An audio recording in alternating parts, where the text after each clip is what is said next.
Good morning. My name is Janie Montblanc, and on behalf of the Great Basin Fire Science Exchange and our partners, I would like to welcome you to this webinar titled Weed-free Mulch, Unicorns, and Other Myths, presented by Steve Popovich, formerly with the U.S. Forest Service in Fort Collins and newly with the Bureau of Land Management National Office. Before I introduce our speaker, I will go over some webinar details. If you have questions or comments for the speaker or me, please type them into the questions window of your control panel, which is located at the top right of your screen, at any time during the webinar. I will field your questions for the speaker after the presentation. I also want to let you know that whatever you do in your control panel does not affect the webinar presentation, so you're welcome to type a test message or test your audio at any time during the webinar. If you're having problems with your audio, please open your audio window and check your audio selections. Now I would like to introduce our presenter. Steve Popovich is the Emergency Stabilization and Rehabilitation National Program Lead with the BLM in Washington, D.C., and specializes in rehabilitation, use of native plant materials, and weed program management. He has about 30 years experience in natural resource management on federal public lands across the western U.S. He was formerly the forest botanist and invasive species program manager with the U.S. Forest Service on the Arapahoe and Roosevelt National Forests and Pawnee National Grassland in Colorado since 2002. He worked for the BLM in the 90s in southern Idaho as a botanist, where his position crosswalked closely with fire rehabilitation and treatment monitoring, and where he installed over 100 permanent fire rehab monitoring plots, some of which are still in place today. He also worked for the USGS as a research ecologist, studying altered wildfire cheatgrass fire cycles of the Intermountain West, disturbance to sagebrush steppe ecosystems, and effectiveness of wildfire rehabilitation treatments, including impacts of weeds. Steve has a passion for fighting the good fight when it comes to weeds. Welcome, Steve, and thank you for presenting today. All right, thank you, Janie. I'm happy to be here again. I had a wonderful time several weeks ago when we gave the other topic of weed-free seed. So I'm hoping that we can continue that theme and we can dive right into weed-free mulch. Sort of like weed-free seed, it's kind of a convoluted, complicated, subtle, nuanced program, certified weed-free mulch, and there's a lot of ins and outs, there's a lot of things to know. A lot of us don't do that for a living. So I'm just going to kind of keep it really at introductory 101 level and just kind of give you the overall briefing. There's a lot of slides. We can skip through them pretty fast, but I threw them in there so that if you so choose, you can go back at your convenience and download the program another time and maybe pick apart those slides a little bit more. So I'm going to dive right into this. Feel free to text any questions into the text box at any time. You know, everybody loves unicorns. They're great, they're warm, they're cuddly. Baby unicorns are particularly cute, and they're not to be confused with Barbie unicorns. And for those of you that work on ID teams, you know that there can sometimes be some conflict among teams. You can call in the unicorn for conflict resolution. They work great. Unfortunately, unicorns are just a myth, and most unfortunately, most of the time, so is weed-free mulch. Pretty much we tend to order our certified weed-free straw and we're done, right? And unfortunately there's a lot more to it than that, and it's not quite as straightforward as it might seem. Here's a real-life example from Hyde Park Fire in 2012 that I worked on for the Forest Service, in which we used several thousand tons of mulch, and we inspected about, I think, between 7,000 and 10,000 tons of mulch over a several-week period. And we wanted to go out and actually look at some of the stack yards, which is where they often store the straw that you're going to procure. And we just wanted to see what we saw there. Even though it was all certified weed-free, we just wanted to take a look for ourselves. And this is some of what we found at some of the stack yards. Some white top growing from the ground in the stack yard into the bottommost bales. Noxious in Colorado. Spotted knapweed in the stack yards blowing into the bales, also noxious in Colorado.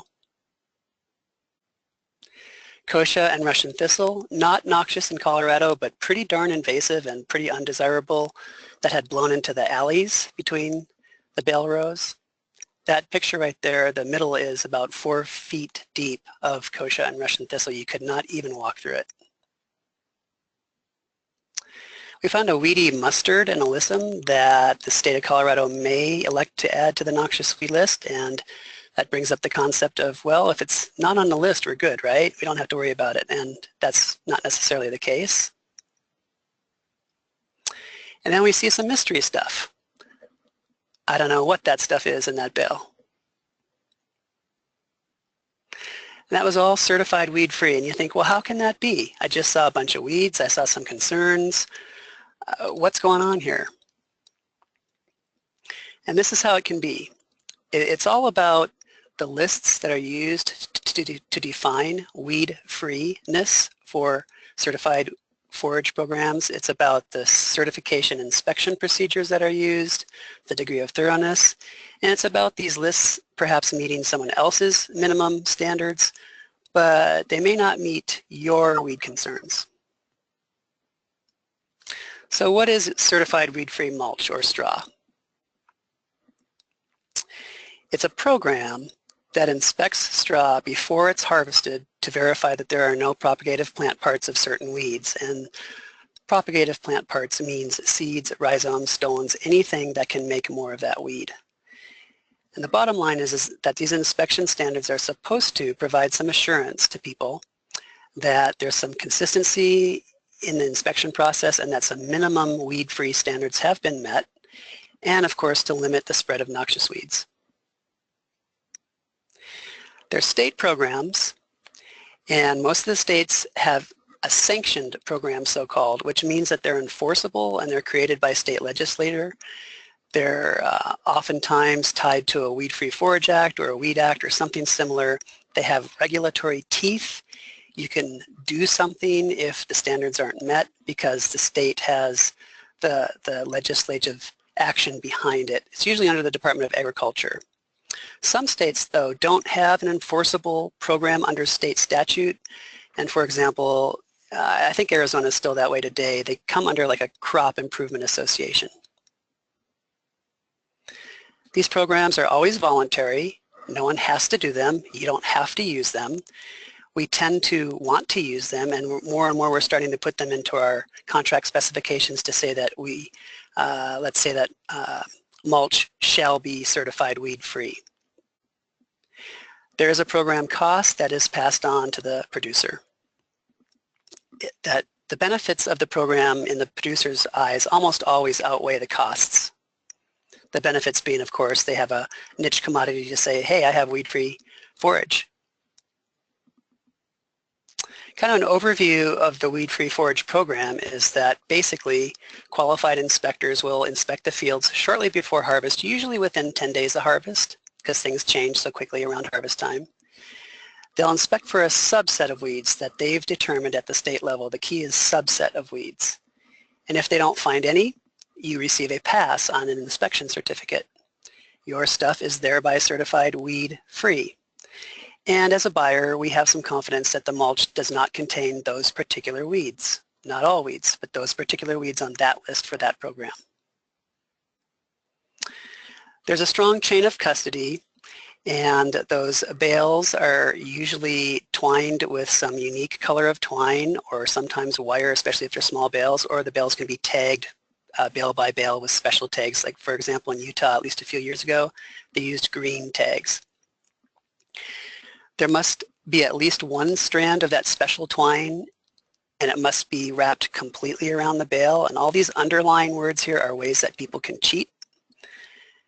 The inspection certificate will identify specific fields like John Doe 20 Southeast, not just various fields. And they'll also tell you the quantities or the number and size of bales, so you have an estimate of volume that's been certified.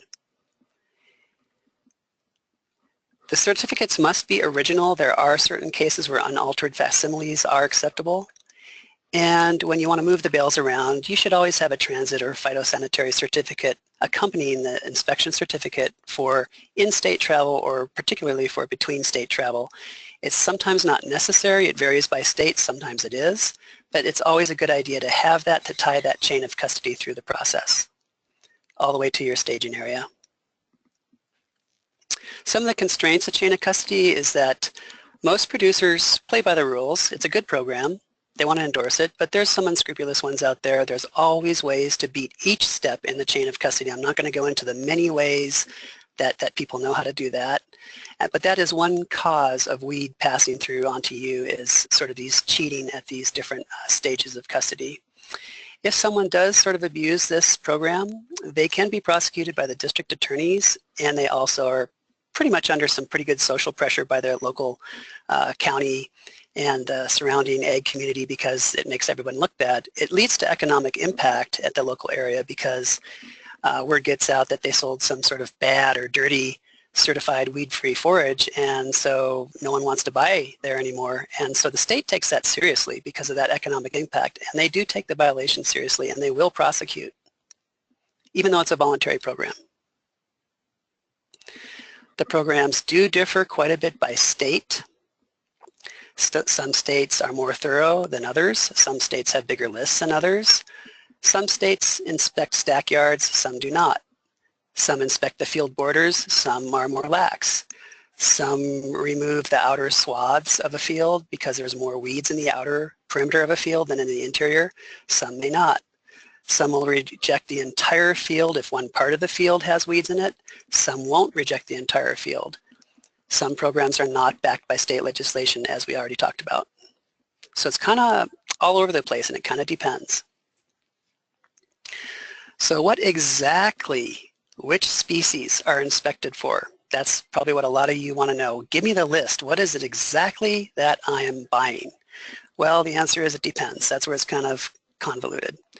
Because the lists differ by state, they're all different, and they're relatively small. They often don't contain a lot of the most problematic species that would be of concern to you. For example, a lot of the states typically do not include in their inspection process or in their certification process all the noxious weeds listed in that state, and you're thinking, what? Why not? All, or maybe even sometimes none, of the federally listed noxious weeds are not part of that process typically. And I don't know of any state that includes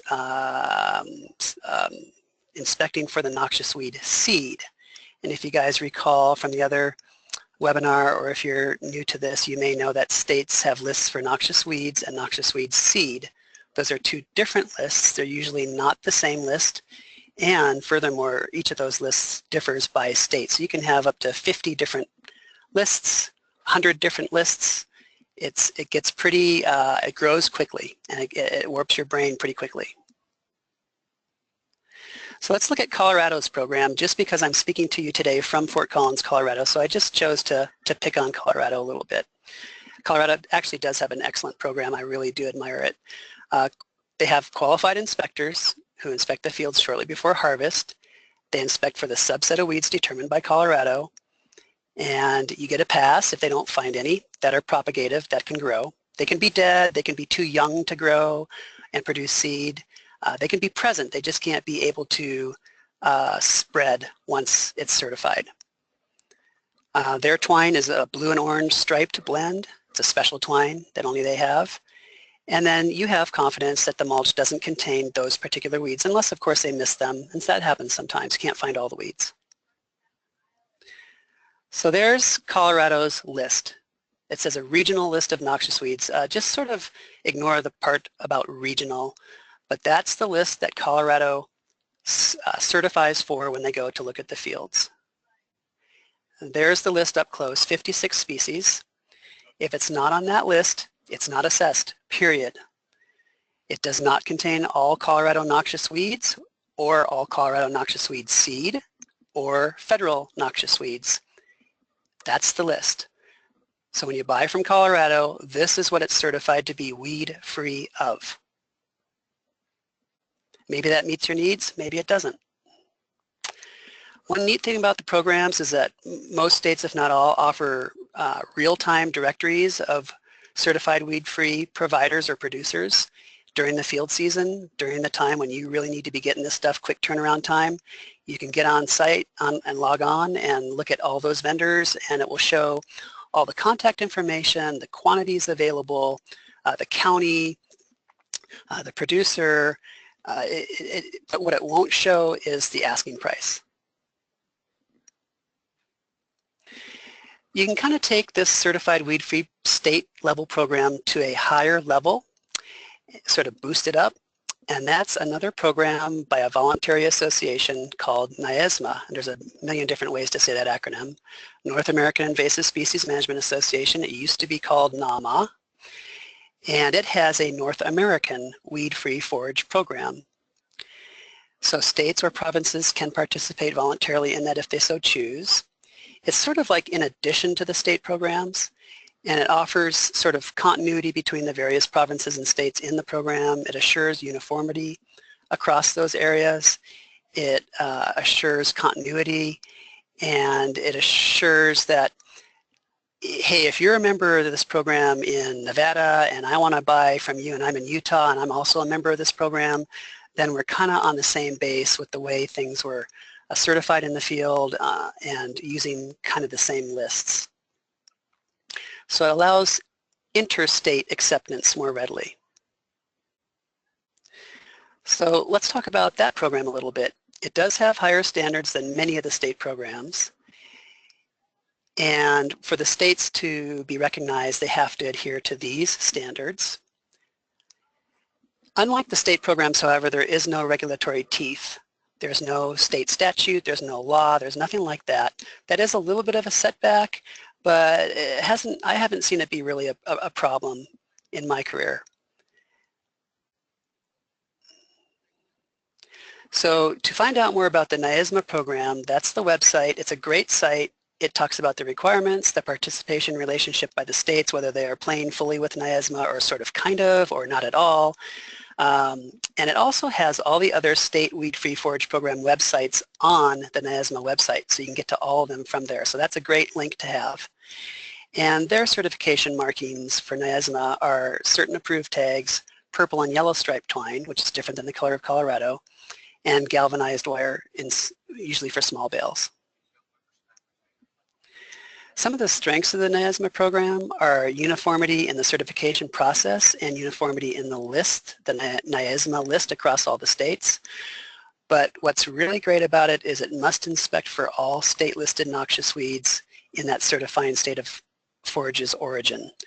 So Colorado didn't have all of its state-listed noxious weeds under its own program, but if it were to go to the NAISMA level, it would have to look for all the state-listed noxious weeds, which is what you want.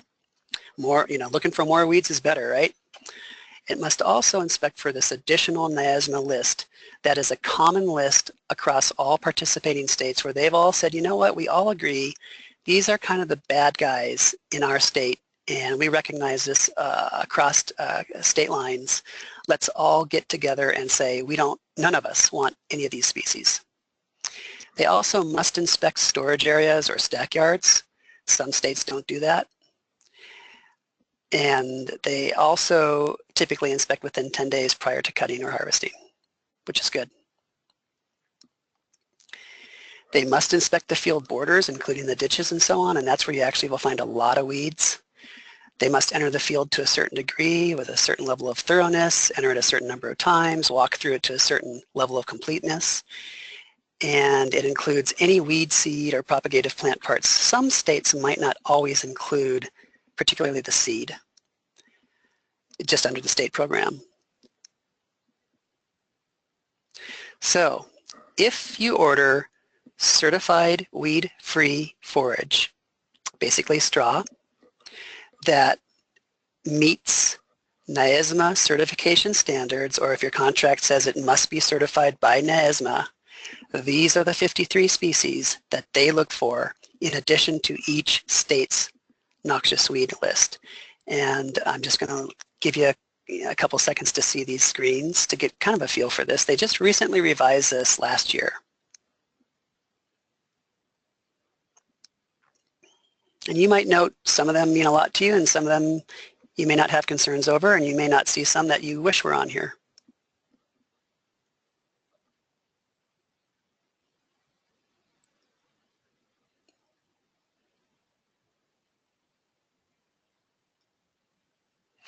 Bottom line, if it's not on this list, or if it's not as a appearing as a listed noxious weed in the certifying state, it's not inspected for under the NAISMA program. So now you know exactly which weeds are being inspected for under NAISMA. It's this list plus each state that it's certifying in. And under the state program, you can go to the state's websites and see exactly what they are certifying for if they're not part of NAISMA. And you saw in Colorado it was actually 56 species. So Nevada is a NAISMA member. So NAISMA certified straw in Nevada is inspected for all Nevada listed noxious weeds as well as that NAISMA list I just showed you. Nothing more than that. NAISMA inspection of stackyards is mandatory in Nevada, therefore. And just as a side note, they also have a weed-free gravel program. More states are starting to get into that. I think it's great. It's a very difficult thing to pull off, but at least we're trying. Colorado is not a member of NAISMA, and there's certain political and long-winded reasons why, and some of the reasons have actually a lot of rationale to them, and they actually kind of make sense when you hear them out. So, but therefore, Colorado does not inspect for all its listed noxious weeds or the NAISMA list because it chooses not to. Inspection of stackyards in Colorado is optional. And those two differences right there are big because that means in Colorado, not being under NAISMA, there's less weeds inspected for, and that Colorado and Nevada are pretty inconsistent between which weeds were inspected for. And many weeds occur in stackyards, and Colorado doesn't always inspect stackyards. And even if you do, just as an aside, a lot of weeds are blown into stackyards after the yard inspections, and that's actually a big problem because they've already been inspected and cleared, and then the weeds come later after the fact. So let's look at NAISMA versus Colorado. You saw both lists. There's 44 species in common between the two lists. The NAISMA list has 10 species that Colorado does not. The Colorado list has 12 species that NAISMA does not. But what is in common is that, besides those 44 species in common, is that both lists are small compared to the lists of all 50 state noxious weed seeds, and federal noxious weeds. Neither list contain perhaps the greatest weeds of concern to you in the Great Basin. And I just gave an example of some of the species just off the top of my head that I noticed are not on either of those lists, and those would be of concern to me pretty big time. Cheatgrass for sure, ventonata for sure, a lot of other annual bromes, you know, ripgut brome, red brome, rattlesnake brome, corn brome, Scotch thistle, big time, Russian thistle, kochia, kind of a pain, halogeton. Halogeton may still be a battle in your area, or you may have given up, or maybe you've won that battle, depends on where you are in the Great Basin. The NAISMA list does have medusa head, yay, but Colorado does not. So I also wanted to point out that weediness differs by straw origin. Weeds found, say, in southern Arizona or southern California are adapted to really hot, dry, deserty conditions because they came from, let's say, Lebanon or Turkey or Israel, and they are really, really nasty things, sort of our second wave of the worst weeds to come, like camel thorn, those kinds of things. On the other hand, weeds found maybe in the fields of northern Idaho, for example, where it's cooler and wetter, may be less invasive because it's a cooler, wetter environment. So where the straw comes from matters regardless of the certification process. Stuff slips through, and it really behooves one to think through, do I want to order straw from northern Idaho or even say northern Arizona? There's very little straw produced in northern Arizona, but what is produced is pretty clean, and it's cool, wet growing conditions, so it's less weedy. Or do I want to get stuff from southern Arizona where I'm definitely taking a chance on bringing in some really bad stuff? So you kind of have to think through that. Not all straw is equal straw. And then just realize that cheatgrass is not inspected for under NAISMA or many states, and therefore certified weed-free straw can, in theory, be 100% cheatgrass. You can go buy a bale of cheatgrass and it'll have a certified tag on it. That might be kind of alarming to some people. Colorado does kind of a neat thing though about that, Because they can't reject on cheatgrass because it's not on their list, or they can't mention that it's present because that's not fair because it's not on their list, they're not allowed to assess it, they can remark that it's absent. And in the remarks column of the certification form, the inspection form, they've actually adopted several years ago starting to say no cheatgrass observed. So that's kind of one way around not having it on the list but still inspecting for it. These are the kind of things you can work out with together with your ag department in your state and maybe cut some deals. This is how this happened is Colorado said, you know what, there's a lot of fires on the Front Range and there's a lot of cheatgrass being brought in from adjacent states. We don't have it on our list right now and we can't push it through legislative action pretty quick.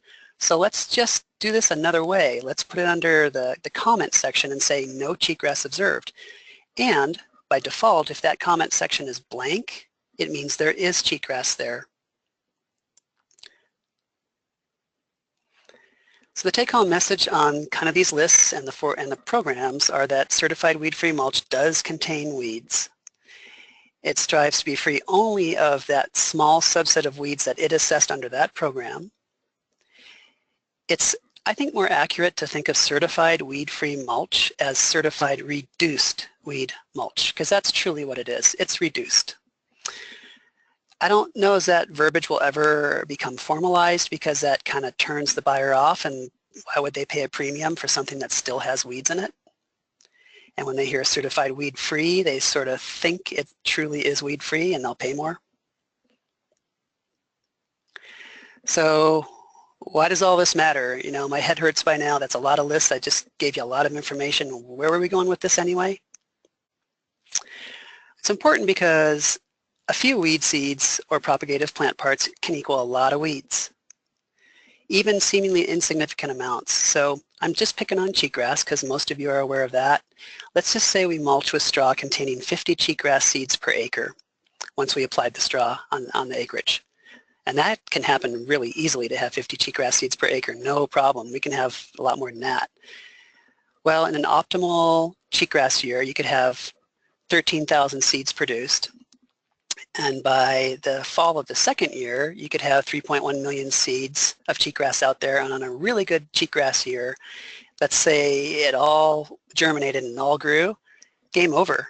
You know, you've just converted that landscape.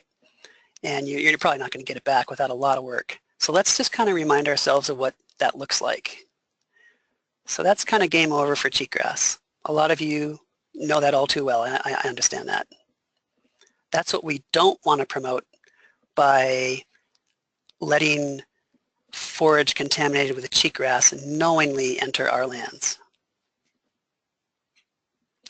Or same thing's happening with Medusa head more and more these days. On the left, Medusa head has actually sort of taken over cheatgrass. Weeds go everywhere in mulching. That's why this is so important. There is no control for whatever weed is in your mulch. It's going to hit the ground. There is no control once it gets past your inspection point. So now I'd like to show, like you guys, to watch a GoPro video.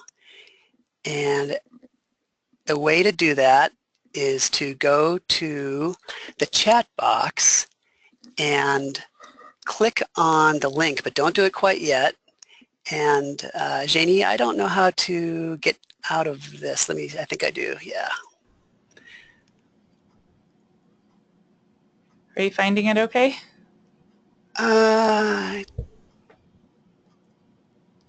So everybody, if you can see that chat box link, go ahead and get ready to click on that, and I'll count down, and then we'll all click on it at the same time, and hopefully we'll all see it together, and I'll try to talk, and I think you can hear me during it. So go to that link. It's about 90 seconds long, and it has, it's a GoPro mounted to the bottom of a helicopter that was used in a mulching operation, and the helicopter is going to do a quick, like a 60-second turnaround time. It's going to pick up a net full of mulch, straw.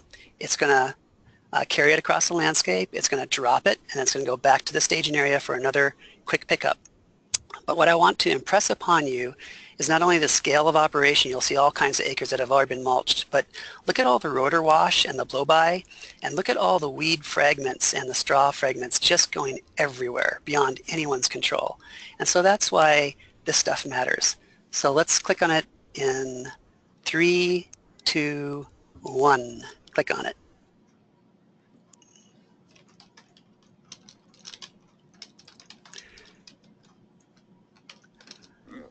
So if you can hear me, that's the helicopter going over previously mulched landscape north of Placerville, California. And it's about to land at the staging area. It has a long sling line and has an empty net.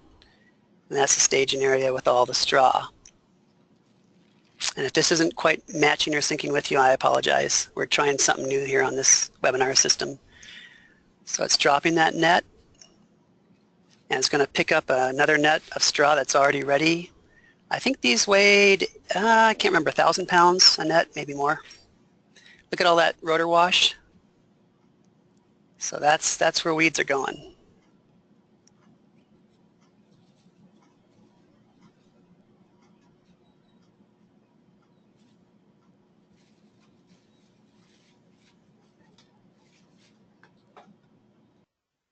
You can see the big stack yard on the staging area on the left, the tub grinder to crimp up that straw.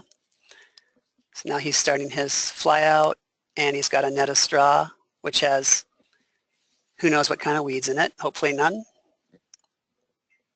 You can see all the other previous straw drops. They're the more golden color landscape. See all that blow by?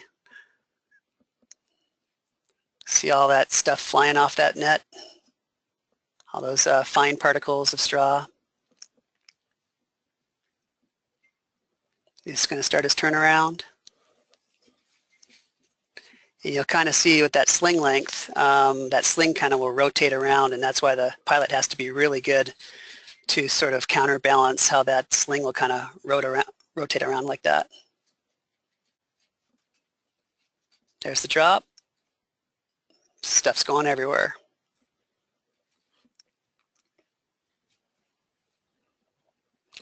Now he's starting his return trip. This is considered a very short turnaround time. Shorter turnaround time is cheaper and better. Get more done faster. So now he'll just go right back to that staging area where his staging crew will have a couple other nets ready to be picked up.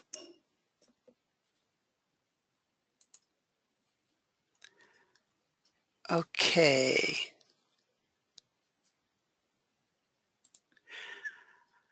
So I hope everyone's back with me and can see my screen that says GoPro video, and I hope you enjoyed that video if you were able to see it, and I hope you enjoyed the sound and listening to me if you could do that.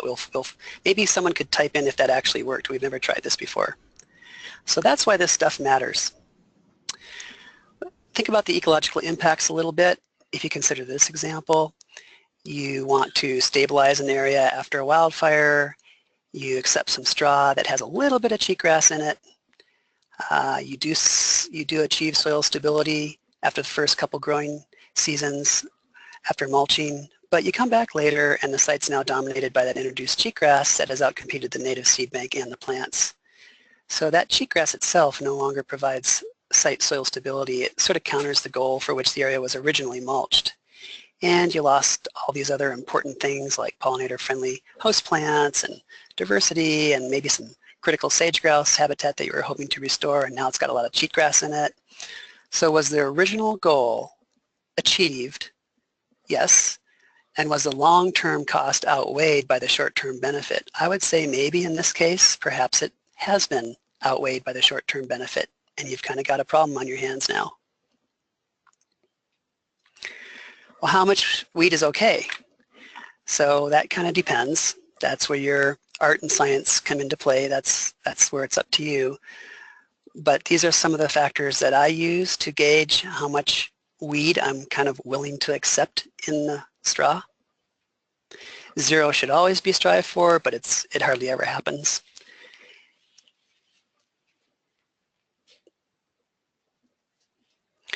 I kind of look at benefits versus risks. Do the benefits of the weedy mulch outweigh the risks of using that mulch? Is the trade-off worth it? And then I kind of reject mulch, sort of evaluate it on some of these factors. Especially that last one. You know, let's assume that some weeds are going to happen. That's typically the case. Do I have the ability to mitigate that persistence of the weeds? Can I get in there and treat it Do I have capacity? Do I have staff and cost constraints that I have to worry about? Do I have access? Can I do it? Is it going to cost me a lot in a weed program that is not going to be paid for out of fire emergency dollars? So what's some of the things we can do to get past kind of just ordering weed-free straw? Are there some other steps we can take? And the answer is definitely yes. Of course, the best option for reducing weeds is to use an alternative mulch source to agricultural mulch because it just doesn't have weeds in it. Or sometimes you can even seed and get away with seeding instead of mulching. This is from Pete Robichaud with the Forest Service, and he's letting me use these to kind of point out these different methods, some of the pros and cons.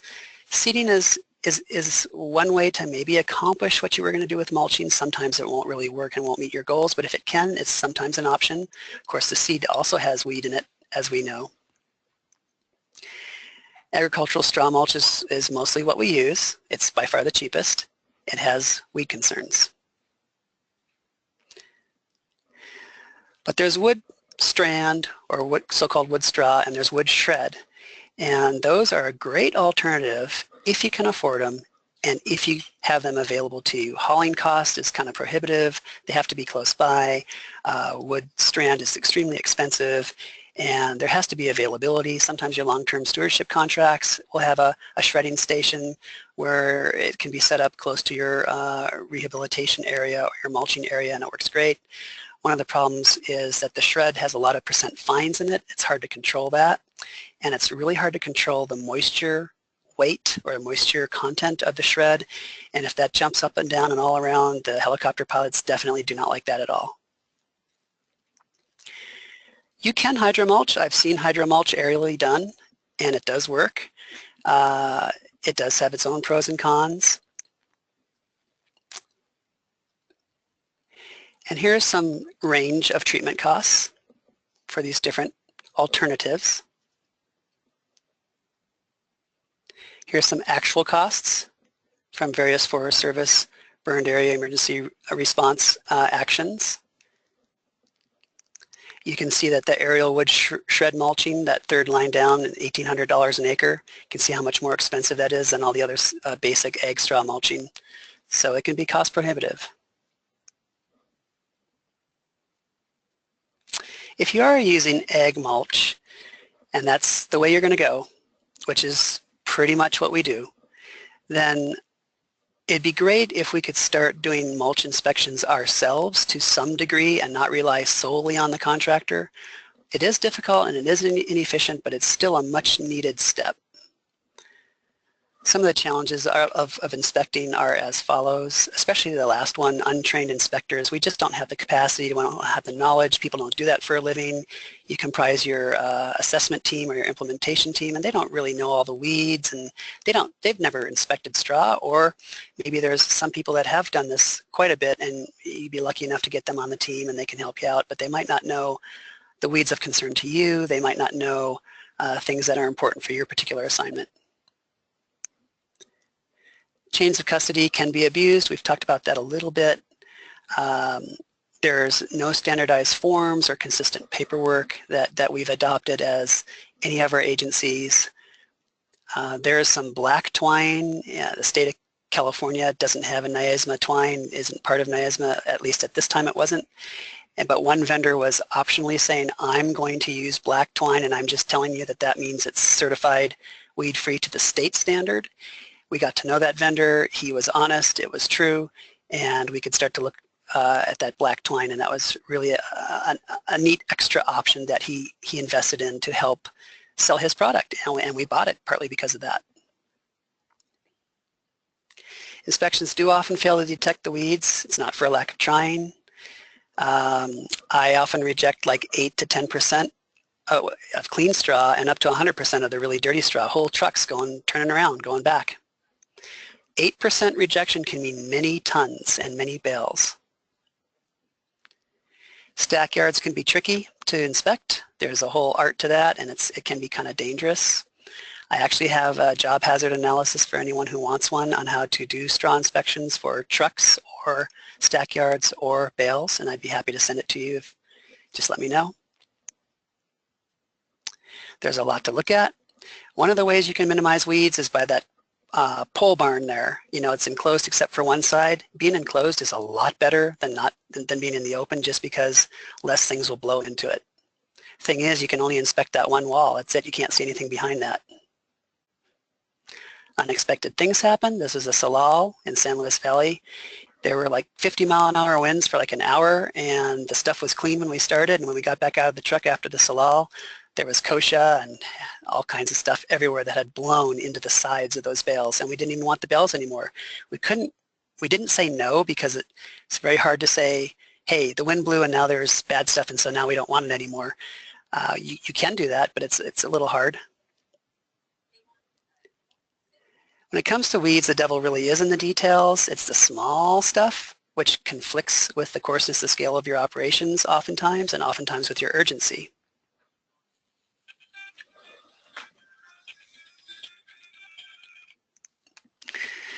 We found one Johnson grass seed in that mud in the upper left. We rejected that bale. Probably the whole truck had it. If you find one, there's more. We found some live weeds, like stolons and rhizomes and roots. And on that right, you just have to say to yourself, you got to be kidding me. There's that little weed seed that I can hardly see. That was actually a chenopodium. And then there's this rice seed, because we were using rice mulch, and the rice seed's fine. We don't care about that. This is pretty crazy stuff. You're not going to catch it all. There's a lot of resources out there, but a lot of times we don't use those resources because we're not aware of them. We can't reject if it's not on a list, or if we're not 100% sure. That's a limitation that we need to overcome, and there is one way I've found to do that.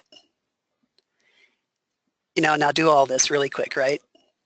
So how on earth are you going to do this? It's kind of that idea of time versus thoroughness, the trade-off. But at least you can think through these things and make informed decisions. If you leave it all up to the contractor, they're going to do whatever they do. Just wanted to point out the inefficiency of inspecting bales, that even when you do inspect them, you're ultimately inspecting less than 1% of the straw that hits the ground. It's just the way it is. You can't see enough of the bale. There's too much interior bale and there's too little outer shell. So that ratio really is skewed. So you really are inspecting very, very little. But I still firmly believe an inspection process does have value and can stop a lot of bad stuff from hitting the ground. You can reject a lot just by seeing what you see. It's better than nothing. And lastly, close communications with your big boss are really important. This is Kathy Carlock on the right, who is the big COR, and I'm on the left, and we're talking through some adaptation we needed to make to some challenges that we were not anticipating, and we're working real close on how we're going to do that and how we're going to maintain our level of integrity we want to achieve for weed inspections for straw. So what can we do better? We want to use all tools available. So down on that last row, we want to have a two-pronged approach. Yeah, keep doing the lists and the certified weed-free sources. Use them for sure, because they're a lot more weed-free than not certified. Not certified is often really weedy. But there's some physical means and some other things we can do, regardless of lists, that can really help and make a big difference. We can begin with assessing acceptable risk a little more than we have been in the past. Carry through that assessment from planning to contracting to implementation, and don't miss a step, especially those last two steps. We've talked about the risk relative to the benefits. I'm not going to go through that again. But what we can start doing is we can prepare a list in advance of your emergency or your sense of urgency of all the weeds that you want to prohibit in the contract. If it's at all feasible, do the inspections yourself somehow. Don't rely solely on the contractor, and inspect prior to purchase, and always have some kind of job hazard analysis, because inspecting does have dangers. If it's at all feasible, inspect the stack yards. That's where you find a lot of the weeds. You can find and stop weeds right then and there. That can make a huge difference. And you can also endorse accepting stack yards that are enclosed. And a lot of times you'll reject an entire stack yard because the whole thing has weeds in it and it didn't even leave the lot. And that is such a nice way to do it before it gets loaded on a truck. Try to finish inspecting before reaching the staging area because that's kind of the too late point to reject. It bottlenecks everything. Once the bales come off the trucks, you own them. They're not getting back on. And be careful about rice straw. A lot of people think it's a panacea because it's, oh, they're aquatic weeds, they won't grow in the uplands. Well, that may be true, but they migrate off-site and they go downhill into riparian areas, and then they can grow there. So give them maybe some extra buffer around riparian areas. You can understand exactly what species are and are not inspected for in the certified straw because you can, that's assuming that you can determine where the straw will be sourced from. That if you have some say in which state or which county it'll be sourced from, you can find out what you might expect in that straw. Insist on a reliable physical chain of custody like the twine or the tags. A lot of times we kind of let that go past the planting stage and things show up without any physical proof that they're certified. So someone may have swapped some stuff out on you. The things in yellow are the most important of what we can start doing tomorrow that have nothing to do with lists. It kind of is a self-correcting, take care of its own problem. Don't use straw from the outer 1 or even 2 field swaths. Some states do, some states don't. NAISMA, I'm not sure what it does, but that's where a lot of the weeds are. Use straw from irrigated fields. Irrigated fields have way less weeds than upland fields. Use straw from specialty fields, beer barley, pastry wheat, farina wheat, because those inspectors for those fields have a much tighter tolerance of weeds that they're willing to accept in their fields than we would ever have because it does affect the quality of their product and it affects the taste of their product, and you better know that if it's beer barley, the last thing they want to impact is the quality or the taste. So they'll get rid of every last dandelion, every last sprig of whatever in ways that we would never even care about. So if you can buy those kinds of fields, they're quite oftentimes remarkably cleaner. They're sort of auto-corrected for you. Use local straw to reduce new weeds from entering your area, and try to make these part of contract teeth, part of contract award evaluation criteria. One way to do that is to maybe not make them necessary, but make them positive incentives. So if you're awarding based on best value, you can say, okay, I'll pay a little bit more premium as a positive incentive for you to tell me how you're going to do these things in yellow for me. And maybe one vendor will and one vendor won't, and you might choose the vendor that is willing to do that, and you might pay a little bit more because it's worth it. Again, the stuff in yellow is really important. You can check the straw sources weed-free compliance records. This is assuming you have some say in approving the straw before it's purchased. Normally we don't, but I think we should be changing that. And last several incidents I've been on, we've had total say. We've inspected, and if we don't pass it, it never leaves the lot. And we tell the contractor not to buy that because we are rejecting it. The Forest Service is rejecting it, not the contractor. Communicate with your state weed-free forage coordinators. They can tell you exactly what weeds and how much to expect by the area in the state or even by the producer, and that's public information, and that can help you decide things a lot. And then one way I found around, I can't reject because I can't prove it's on this list and I can't identify it, but it's some stuff I don't like. One way I found around that that's working pretty well with the contractors I've worked with is to have the contractor up front in the pre-meeting, the pre-work, agree to withhold from offer the bales that you would reject, that you, when you find out there for any reason you want to reject them. Forget about the lists. They're too cumbersome. You don't possibly know hundreds of species of bad things. You're not going to see them anyway. So just say you find some and you're not sure what they were, but you don't like it. Your gut says, this is not a good bale. I don't like this bale. I don't like this truckload. I don't like these 10 bales. Then say, you know what, I don't want those. And then the contractor says, well, you know what, I will withhold those from offer. So then you give the contractor a positive performance review that's in the national database of his performance for working with you on that and meeting your sensitivities, and you did not formally reject those bales. So there's no record of rejection. Instead, he formally withheld them from offer, and there's a big difference. It makes him look well, reflects well on everybody to remove that rejection step. And of course, these steps assume you have the purview to dictate all this stuff. Oftentimes you don't. It puts more responsibility and energy investment on you or the government, and it can be a hurdle with contracting folks because we're supposed to have the contractor do all this, and we're supposed to let them do this and perform well and stay out of it. But I think we need to be getting into it more because, frankly, when this is entirely left up to the contractor and you have zero say, you could be getting a lot of straw from southern Arizona that is too weedy to go anywhere else, and they got it cheap and they're offloading it onto you and you have no say and you're watching it happen. We need to get past that. There's no reason we shouldn't be. Lastly, seek assistance. There's some available expertise. There's people that have been doing this for a long time. They're just kind of few and far between. Consult with those people. Give them calls. Fly them out. Pay for them to visit. You don't have to struggle through this on your own. You don't have to recreate the same mistakes. And I am asking the group now if a webinar on how to conduct straw bale, stackyard, and hauling truck inspections just on that sole topic, how do you actually do that? What do the forms look like? And so on would be helpful. If that's helpful, maybe the Great Basin webinar series can arrange for me to give a presentation just on that. I'm willing to help you guys out. I have some example contract specifications that have been used several times, and some of them are actually getting into IDIQs, regional level IDIQs, where we have actually more authority and more say and more teeth in what we can choose to accept and reject. I also have a job hazard analysis I can send you. And my email, I'm switching jobs right now. My email will be spopovich@blm.gov, but give it a couple of weeks.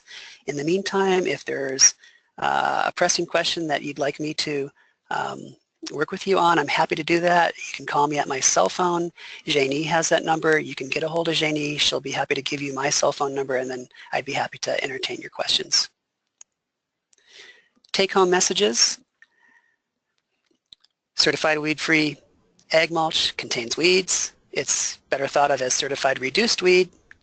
Certification standards differ all over the place. Use alternate mulch sources if at all possible, and I realize a lot of times that's infeasible. If you're using ag mulch, use the sources least likely to contain weeds, like irrigated fields and specialty crops in certain states. Maybe you don't want anything from Texas, but you're willing to take something from Utah, for example. We need to up our diligence and contract specifications. That's our teeth. And in our inspecting, that's also our teeth, because when a contractor is figuring out if they're going to bid, and you can tell them that the Forest Service or the BLM or your state or your county or your open space program is going to be inspecting and going to have teeth in rejecting or not, that changes the equation for where they're going to get their straw from. They think twice about making sure that straw is a bit cleaner. Inspect stackyards at all possible, and inspect prior to purchase if at all possible. It's a lot easier to reject when it's not yet purchased. It's really hard to reject after purchase. They're going to fight it. Review the history of producers and consider what weeds to expect based on where sourced, and call others to assist. And that's what I had for that. Quite a bit longer than the last one. There's a little bit more to it. Looks like we still have about 5 minutes, and I guess, Janie, at this point, maybe we can turn it over to questions. Okay, sounds good. Yeah, so if you have questions for Steve, please type them into your questions window. And while we're waiting for that, I have a question. Actually, first, to answer Steve's question about would a webinar on how to construct straw bale, stackyard, and hauling, and the slide changed before I could finish typing, but if you would find that webinar useful, I typed that into the chat box. I'm going to send it now, and you can just if it would be useful to you, you can reply yes or no, and we'll take that into consideration. Okay, and while we wait for questions, Steve, so I'm wondering, on an annual basis, do you have a rough percentage of how much mulch you do reject? It's hard to say sort of an average, because the spikes in years for emergency responses are all over the place, but I've rejected like 5,000 tons at a visit before. That's a lot of mulch. For people who do this, they know that that's a lot of mulch. So sometimes I'll fly out to Utah for a fire in Colorado. Colorado doesn't have any so-called good clean mulch left, according to the coordinators, and that's kind of a hint, hey, you might not want to buy in Colorado anymore, all the good stuff's gone. And so I'll be flown to Utah, I'll look at their stuff, and I'll reject 10,000 ton before I get the 2,000 that we want. So and then other times we'll accept almost all of it. So it kind of is all over the place. Okay, thank you. We have a question. NAISMA does not inspect for species on the state noxious weed seed, correct?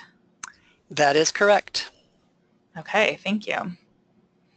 And another question, do you have like people dedicated to inspection? Who does your inspection? That's the $24,000 question for sure. That's our capacity issue.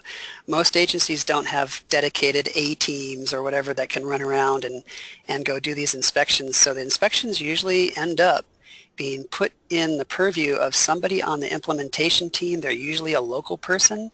They're oftentimes a botanist or a weed person or a range person, someone who kind of wears the weed hat for that local area, and depending on their particular level of expertise and knowledge and identification skills, they're thrown out there and they just start inspecting like mad, and they do the best they can with very little training. And sometimes they make it up as they go along and can't do a very good job. It's not their fault. They're just doing the best they can. Other times there's people that have been doing this for years and they're spot on. Sometimes they'll call out other agency staff and say, hey, I'm name requesting you to come out and just spend a couple days doing a massive inspection, getting a lot of tons looked at really quick before we start purchasing stuff, and then we'll fly you back home. So it kind of depends, but the short answer is we don't have a good capacity for that. Okay, and a question just came up, and I'm not sure if this is what you were just saying, but are there any independent inspectors that could be hired? That's a really good question, and that's the short answer is not really. That's something that is a gap. There's a need there for sure, and I do see, and other colleagues see, that being a potential future solution is to hire sort of independent weed inspectors who understand the process, who can work in an unbiased manner with the states and with NAISMA and do their job, and that could be something in the future. But right now there is no formal recognized route for that by NAISMA or by the states, and if you want to go find one, you can. That's up to you. Some other future things are we're researching ways to actually superheat or radiate or X-ray all the viable portions of weeds in bales when they're already baled, run them through a heater or an oven, run them through an X-ray machine, whatever kind of science fiction stuff, and fry all the viable parts. And then that would be wonderful, because if we could do that, it pretty much removes the need for weed inspection, and that would be huge. And most importantly, it'd pretty much get weeds down to zero if there was a good confidence that that kind of treated bales won't have viable weed parts in them anymore. So that's kind of down the road. Great. So are people working on that right now? Yes. Oh, great. Excellent.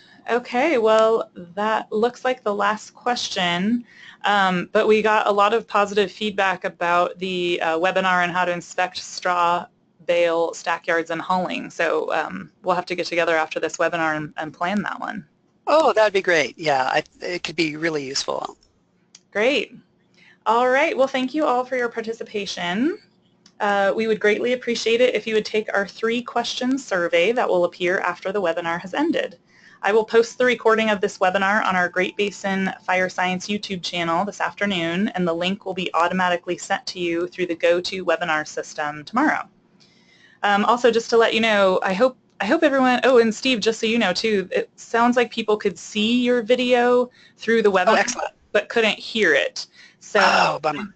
I know that GoTo is still, they're still working on their video capabilities, and so someday we'll have that right. But yeah, maybe what we can do is post that video separately, or leave it how it is on the webinar. So I'll talk to you about that afterwards, Steve. That sounds good. I'm glad that they could at least see it, and for everyone that went through this hour-long torture, thank you for your time. I know that it's precious, and I know it's lunch hour for a lot of you. I hope you did glean some information that allows you to make some more informed decisions. Great. Thank you so much, Steve. Thank you. All right. Have a great day, everybody. Bye-bye. Bye.